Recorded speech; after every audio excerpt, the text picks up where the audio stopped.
करते हैं physical properties halo alkane और हेलो एरिन की।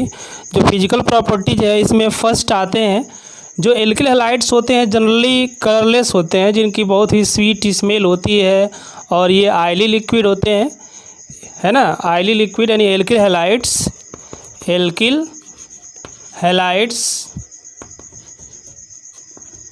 Are colourless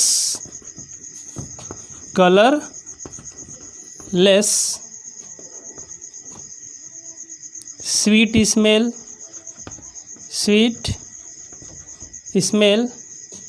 and oily liquid, है ना। स्वीट स्मेल के साथ क्या होते हैं, ऑयली लिक्विड होते हैं।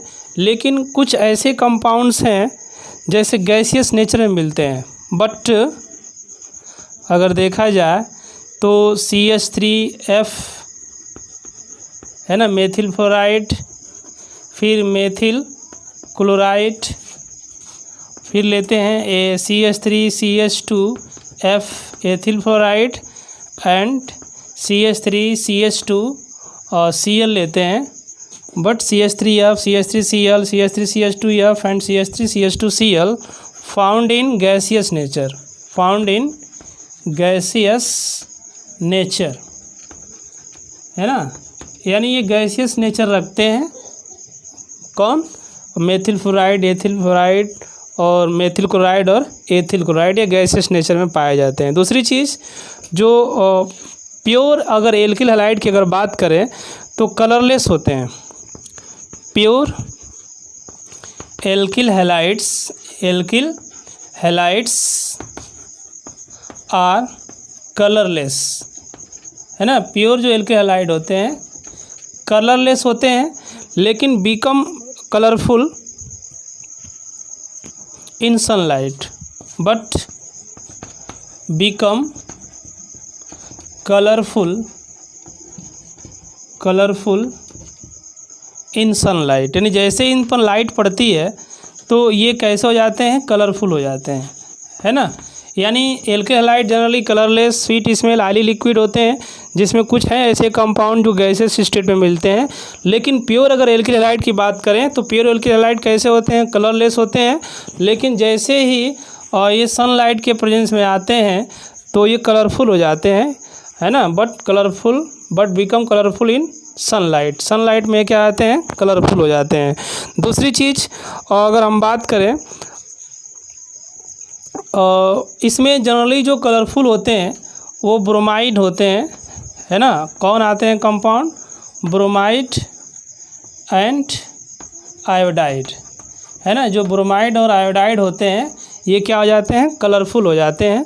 तीसरा पॉइंट अगर आते हैं इसमें तो जो एल्किल हैलाइड होते हैं हैविंग 18 कार्बन, है ना। यानी अगर कार्बन इसमें एल्किल हैलाइड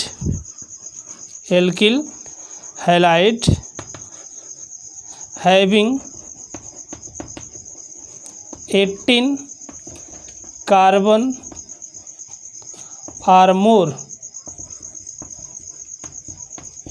है ना। अगर 18 कार्बन है या उससे अधिक हैं तो कहाँ मिलेंगे, सॉलिड इन नेचर मिलेंगे, सॉलिड इन नेचर, यानी इनका नेचर कैसा हो जाएगा, सॉलिड हो जाएगा, यानी सॉलिड के रूप में मिलेंगे अगर कार्बन 18 है या 18 से अधिक है तो। दूसरी चीज़ अगर हम बात करें चौथे पॉइंट में अगर आते हैं तो जो कार्बन हाइड्रोजन बॉन्ड होता है ना, कार्बन हाइड्रोजन जो बॉन्ड आता है, ये जो बॉन्ड आता है पोलर नेचर होता है। कैसा नेचर होता है, पोलर नेचर होता है।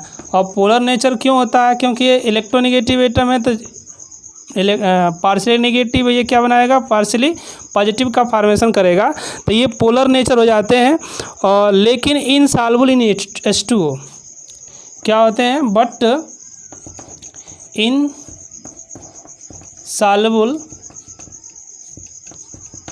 इन वाटर, है ना। वाटर में नहीं सॉल्युबल होते हैं। रीज़न क्या है, क्योंकि वाटर के साथ ये बॉन्ड का फॉर्मेशन नहीं करते हैं। दूसरी चीज़ पाँचवें पॉइंट में आते हैं, they are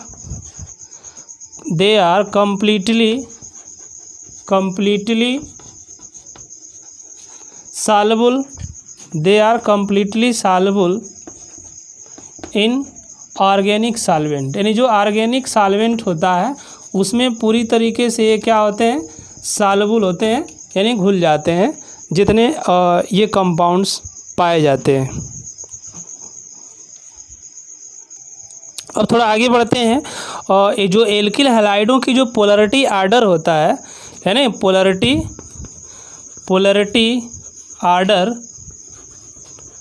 of alkyl halide, अगर एल्किल हैलाइड लें और इनका पोलैरिटी आर्डर हम देखते हैं तो क्या आएगा। जैसे मान लीजिए अगर हम लें आर एफ और आर बी आर या आर सी एल लें, एल्किल क्लोराइड, एल्किल ब्रोमाइड और एल्किल आयोडाइड लें, तो जो इनकी पोलैरिटी होगी वो डिपेंड करेगी हैलोजन के इलेक्ट्रोनेगेटिविटी पर। जिस हैलोजन के अंदर इलेक्ट्रोनेगेटिविटी ज़्यादा होगी उसकी पोलैरिटी भी ज़्यादा होगी। तो इलेक्ट्रोनेगेटिविटी किसकी ज़्यादा है, फ्लोरीन की, उससे कम क्लोरीन है, उससे कम ब्रोमीन है, सबसे कम आयोडीन है। तो सबसे अधिक पोलैरिटी किसकी होगी, आरएफ की होगी, उससे कम पोलैरिटी इसकी होगी, उससे कम इसकी होगी, सबसे कम पोलैरिटी जो होगी एल्किल आयोडाइड की पाई जाएगी। उसके बाद अगर इनकी रिएक्टिविटी आर्डर को देखें, रिएक्टिविटी आर्डर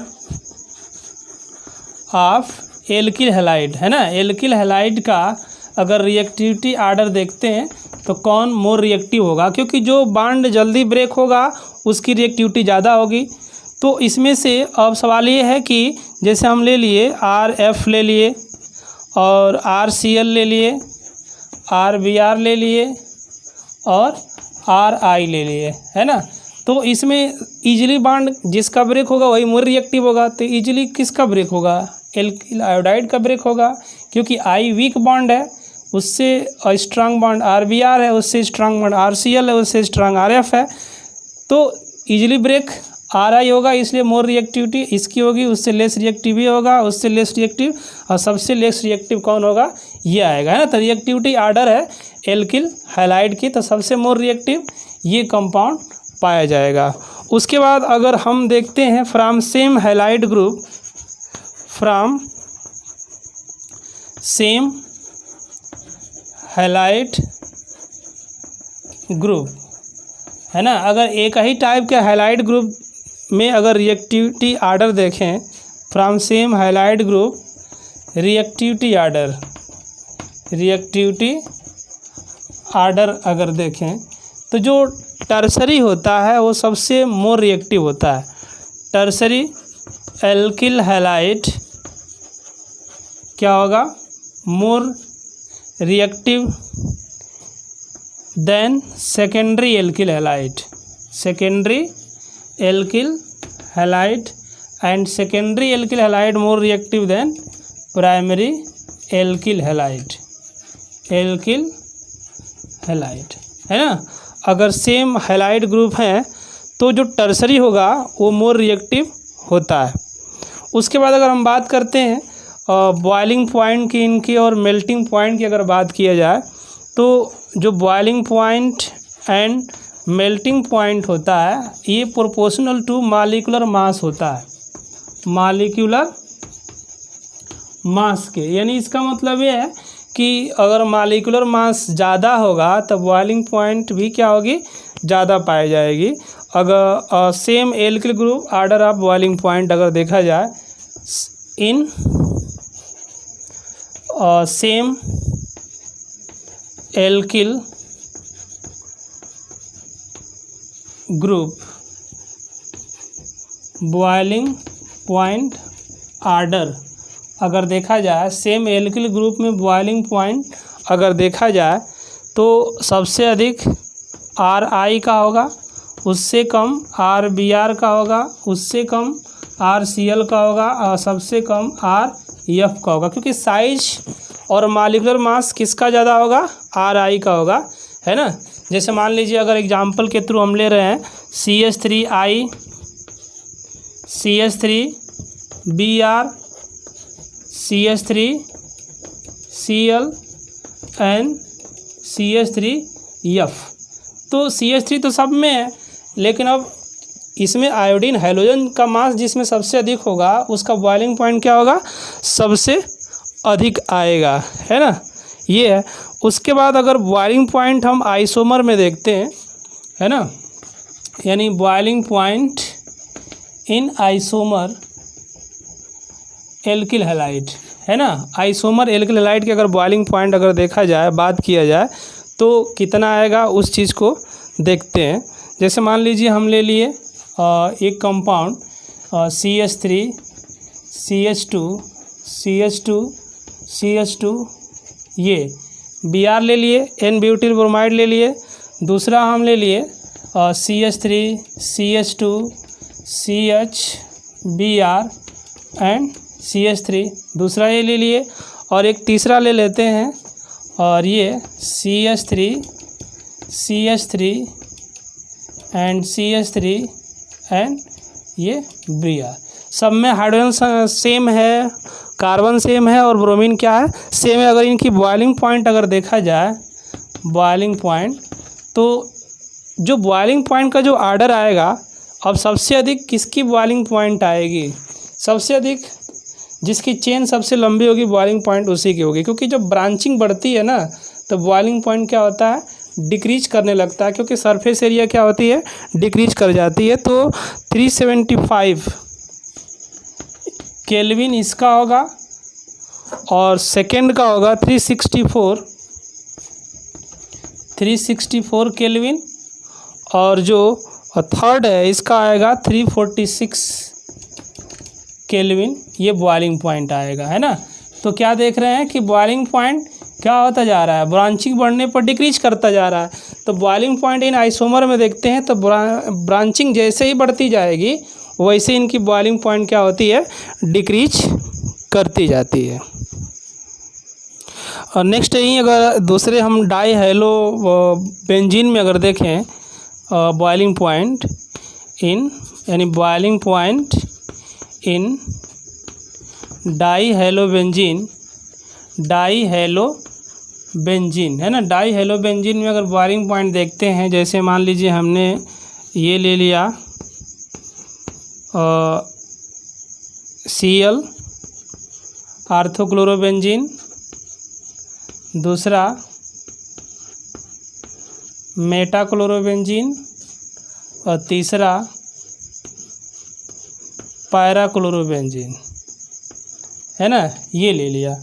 तो इनका जो बॉइलिंग पॉइंट और जो मेल्टिंग पॉइंट आता है वो अलग अलग आता है। जैसे बॉइलिंग पॉइंट इसका जो होगा 453 केल्विन, इसका हो जाएगा 446 केल्विन, और जो पैरा होगा इसका होगा 443 केल्विन आ जाएगा, इतना, सॉरी 448 केल्विन हो जाएगा।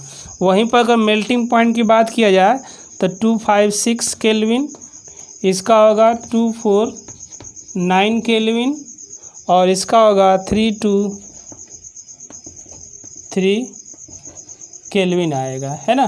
तो यहाँ पर आप क्या देख रहे हैं, बॉइलिंग पॉइंट आर्थो का 453 केल्विन है, उससे कम किसका है, पैरा का 448 केल्विन है। लेकिन यहाँ मेटा का क्या हो जा रहा है, बॉइलिंग पॉइंट कम हो जा रहा है, क्योंकि जो मेटा डायरेक्टिंग ग्रुप ये नहीं है क्लोरीन, क्या है, आर्थो और पैरा डायरेक्टिंग ग्रुप है, इसलिए मेटा पर इसका कोई असर नहीं होगा, इफेक्ट नहीं होगा, इसलिए बॉइलिंग पॉइंट इसका क्या हो जाएगा, डिक्रीज कर जाएगा। यहाँ पर भी आप देख रहे हैं boiling point, melting point Meta का क्या डिक्रीज किया हुआ है, लेकिन आर्थो और पैरा का क्या है, ज़्यादा है। तो क्योंकि ये कौन सा ग्रुप है, आर्थो और पैरा डायरेक्टिंग ग्रुप है। वहीं अगर हम बात करें डेंसिटी की, बात करते हैं इसकी डेंसिटी, तो जो डेंसिटी होती है proportional to number of carbon atoms, जितना अधिक कार्बन एटम ज़्यादा होंगे और उतना ही इसका डेंसिटी ज़्यादा होगा। एंड हाइलोजन्स, है ना, अगर हाइलोजन भी बढ़ेंगे तो डेंसिटी बढ़ेगा, कार्बन बढ़ेगा तो भी डेंसिटी बढ़ेगा। वहीं एक क्वेश्चन आता है, एक इम्पॉर्टेंट इसमें है कि जो फ्लोराइड और क्लोराइड होते हैं, फ्लोराइड्स एंड क्लोराइड्स, ये क्या होते हैं, लाइटर देन वाटर, वाटर से लाइटर होते हैं। बट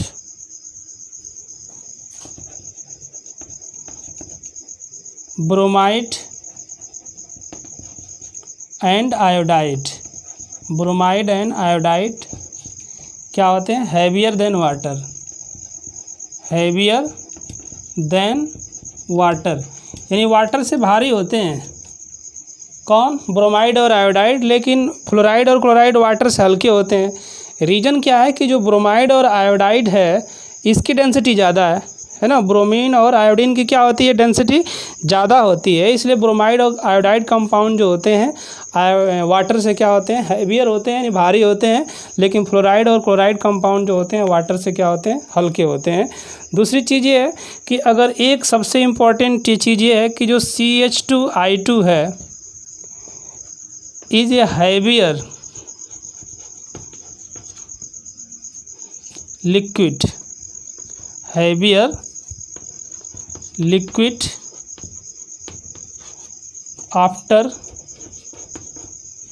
मरकरी, है ना। मरकरी के बाद CH2I2 क्या है, एक हैवियर लिक्विड होता है। तो इस तरीके से ये क्या है, फिजिकल प्रॉपर्टीज था किसका, एल्किल हैलाइड का। तो इसे आप नोट कर लीजिए।